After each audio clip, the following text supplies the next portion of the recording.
Section 41 of the Ascent of Mount Carmel by St. John of the Cross. Book 2, Chapter 24. Of the two kinds of spiritual visions which come by the supernatural way. I say then, speaking directly of the spiritual visions, independent of any bodily sense, that there are two kinds to which the intellect is liable: one of corporeal substances, another of abstract or incorporeal substances. The corporeal visions are visions of all material things in heaven and earth, visible to the soul in a certain light emanating from God, in which distant things of heaven and earth may be seen. The other visions of incorporeal things require a higher light. Thus, visions of incorporeal substances, as of angels and of souls, are not frequent or natural in this life, and still less so is the vision of the Divine Essence, which is peculiar to the blessed, unless it be communicated transiently by a dispensation of God, or by conservation of our natural life and condition, and the abstraction of the Spirit, as was perhaps the case of St. Paul, when he heard the unutterable secrets of the third heaven. Whether in the body, saith he, I know not, or out of the body, I know not. God knoweth. It is clear from the words of the Apostle that he was carried out of himself by the act of God, as to his natural existence. It is also believed that God showed his own essence to Moses, for he said unto him that he would set him in a hole of the rock, and protect him with his right hand, that he might not die when his glory passed by. This passing by was a transient vision, God upholding with his right hand the natural life of Moses. But these essential visions, such as those of St. Paul, Moses, and our father Elias, when, at the whistling of a gentle air, he covered his face with his mantle, are transient and of most rare occurrence, and scarcely ever granted, and to very few, for God shows them only to those who, like these, are the mighty ones of his church and law. Now, though, in the ordinary course, these visions cannot be clearly and distinctly seen in this life, the effect of them may be felt in the very substance of the soul, through the instrumentality of a loving knowledge, in the most sweet touch and union pertaining to the spiritual impressions, of which, by the grace of God, I shall speak hereafter. The end I have in view is the divine embracing, the union of the soul with the divine substance. I shall speak of it when I treat of the mystical, confused, or obscure intelligence, and explain how, in this loving and obscure knowledge, God unites himself with the soul, eminently and divinely. For this loving obscure knowledge, which is faith, serves, in a manner, in this life as means of the divine union, as the light of glory hereafter serves for the beatific vision. Let me now then speak of visions or corporeal substances, spiritually presented to the soul, after the manner of bodily visions. As the eyes behold bodily things in natural light, so the intellect, in light supernaturally derived, beholds interiorly the same natural things, and others also such as God wills.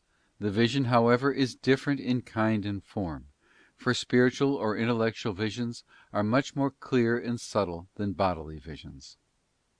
When God grants this favour to anyone, he communicates to him that supernatural light, wherein he beholds what God wills, most easily and most distinctly, whether they be things of heaven or of earth.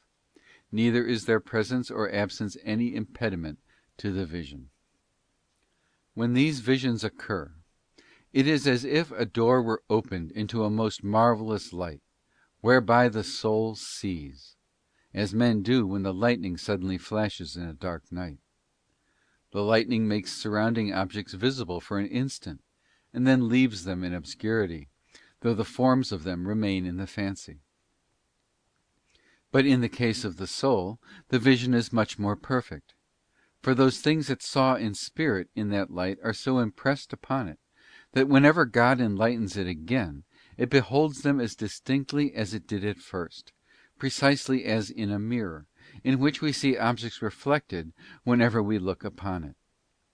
These visions once granted to the soul never again leave it altogether, for the forms remain, though they become somewhat indistinct in the course of time.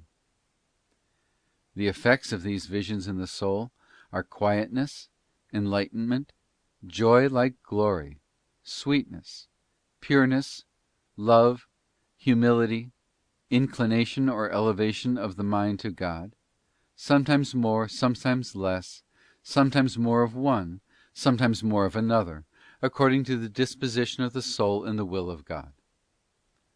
The devil, too, can produce or mimic these visions by means of a certain natural light.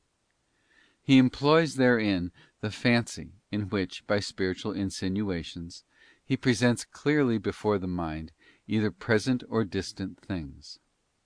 And some doctors, commenting on the place in the Gospel where it is written that the devil showed our Lord all the kingdoms of the world, say that he did so by a spiritual insinuation, because it was impossible to see at once all the kingdoms of the world and the glory of them, with the bodily eyes. But there is a great difference between the visions of God and those of the evil one, for the effect of the latter is not like that of the former. Those of Satan result in dryness of spirit, in a tendency to self-esteem, to accept and make much of visions, and in no degree whatever do they produce the gentleness of humility and love of God. Again, the forms of the diabolic visions do not remain impressed on the soul with the sweet clearness of the others, neither do they endure, yea, rather are immediately effaced, unless it be when the soul attaches itself to them. In that case the importance attached to them causes them to be remembered naturally, but with great dryness of spirit, and without the fruit of humility and love, which issue out of the good visions whenever they recur to the memory. These visions, inasmuch as they are visions of created things, between which and God there is no congruity or proportion, cannot subserve the intellect as proximate means of the divine union. It is, therefore, necessary for the soul to be negatively disposed with respect to them, as well as to the others, if it is to advance by the proximate means, which is faith. And therefore the forms which these visions show, and which remain impressed upon the soul, must not be treasured up nor preserved, neither must we trust to them, for this would be to embarrass ourselves by dwelling on forms, images, and persons, which relate to the interior life, and not to advance in the denial of all things onwards unto God. For supposing that these forms are continually present, that would be no great hindrance, if we make no account of them. Though it be true that a recollection of them excites the soul to a certain love of God and to contemplation, yet pure faith and detachment in darkness excites it much more, without the soul's knowing how or whence it cometh. The end of this will be that the soul goes forward, on fire with the anxieties of the most pure love of God, without knowing whence they come, or on what foundations they rest.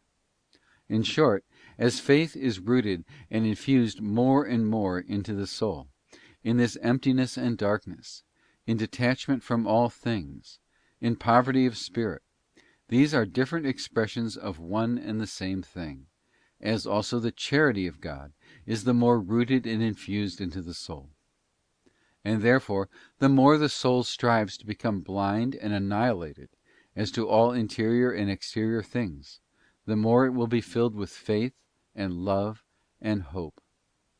But this love at times is neither comprehended nor felt, because it does not establish itself in the senses with tenderness, but in the soul with fortitude, with greater courage and resolution than before, though it sometimes overflows into the senses and shows itself tender and gentle. In order, then, to attain to this love, joy, and delight which visions effect, it is necessary that the soul should have fortitude and be mortified, so as to abide willingly in emptiness and darkness, and to lay the foundation of its love and delight on what it neither sees nor feels, on what it cannot see nor feel, namely, on God incomprehensible and supreme. Our way to Him is therefore of necessity in self-denial. Even if a soul were so wise, strong, and humble that the devil could not delude it by visions, nor make it presumptuous, as he generally does, it will make no progress, because it puts obstacles in the way of spiritual detachment and poverty of spirit, and emptiness in faith, the essential conditions of the divine union. As the principles established in the 19th and the 20th chapters, concerning the visions and supernatural apprehensions of the senses, are applicable to these visions also, I shall not spend further time now in treating of them at greater length. Section 41.